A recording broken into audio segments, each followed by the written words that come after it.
గాలే మైదానంలో ఒకవైపు మ్యాచ్ ఉత్కంఠంగా సాగుతుంటే మరోవైపు సిరాజ్ జడేజాల వల్ల ఒక మైండ్ బ్లాకింగ్ ఫన్నీ మూమెంట్ జరిగింది. శ్రీలంక తన తొలి ఇన్నింగ్స్ ఆడుతున్న సమయంలో ఈ ఘటన చోటు చేసుకుంది. శ్రీలంక బ్యాటర్లు క్రీజ్ లో నిలదొక్కుకోవడానికి ప్రయత్నిస్తూ ఉండగా సిరాజ్ ఫీల్డింగ్ చేస్తూ వికెట్ల వైపు ఒక బుల్లెట్ లాంటి రాకెట్ త్రో విసిరేశాడు. అయితే ఆ త్రో నేరుగా వెళ్లి స్టంప్స్ దగ్గర నిలబడిన లెగ్ ఎంపైర్ వైపు దూసుకొచ్చింది. అది ఎంత వేగంగా వచ్చిందంటే ఎంపైర్ భయంతో గాల్లోకి ఎగిరి కిందకి వంగి పక్కకి తప్పుకోకపోతే ఆ బంతి నేరుగా ఆయనకు తగిలి పెద్ద ప్రమాదమే జరిగేది. త్రుటిలో ఆయన ఆ దెబ్బ నుంచి తప్పించుకోవడంతో మైదానంలో ఉన్న వారంతా ఒక్కసారిగా ఊపిరి పీల్చుకున్నారు. ఇక ఈ గందరగోళం చూసి పక్కనే ఉన్న రవీంద్ర జడేజా ఊరుకుంటాడా? వెంటనే సిరాజ్ దగ్గరికి వచ్చి తన మార్క్ కామెడీ టైమింగ్ తో ఒక క్రైజీ వార్నింగ్ ఇచ్చాడు. జడేజా ఏమన్నాడంటే, సిరాజ్ కొంచెం చూసి విసిరి సావరా నాయన, ఆల్రెడీ మెయిన్ ఎంపైర్ కి ఒంట్లో బాగోక ఫీల్డ్ నుంచి పక్కకి వెళ్ళిపోయాడు.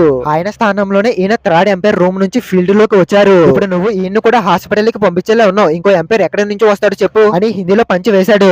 జడేజా అన్న మాటలకి ఎంపైర్ తో పాటు సిరాజ్ మైదానంలో ఉన్న ప్లేయర్లు అందరూ కూడా నవ్వుల్లో మునిగిపోయారు. కేవలం కామెడీ మాత్రమే కాదు, ఇదే మ్యాచ్ లో రవీంద్ర జడేజా ఒక అద్భుతమైన చరిత్రాత్మక రికార్డును సాధించాడు. టెస్ట్ క్రికెట్ చరిత్రలోనే 350 వికెట్లు తీసిన తొలి భారతీయ లెఫ్ట్ హ్యాండర్ స్పిన్నర్ గా రవీంద్ర జడేజా సరికొత్త రికార్డు సృష్టించాడు. ఇక ఈ మ్యాచ్ విషయానికి వస్తే శ్రీలంక ఒక దశలో 90 రన్స్ కి 5 వికెట్లు కోల్పోయిన సోనల్ దినేష్ సెంచరీ, డిక్వెల్ 80 రన్స్ తో పోరాడి 284 పరుగులకి ఆల్అౌట్ అయ్యారు. మన యంగ్ స్పిన్నర్ మానవ్ సుతర్ 4 వికెట్లు, జడేజా 3 వికెట్లతో చెలరేగడంతో భారత్ ఏకంగా 178 పరుగుల కొండంత ఇన్నింగ్స్ లీడ్ సాధించింది. మరి Siraj fire throw, Jadeja comedy punch పై మీరేమనుకుంటున్నారో మీ అభిప్రాయాన్ని తప్పనిసరిగా కింద కామెంట్ చేయండి.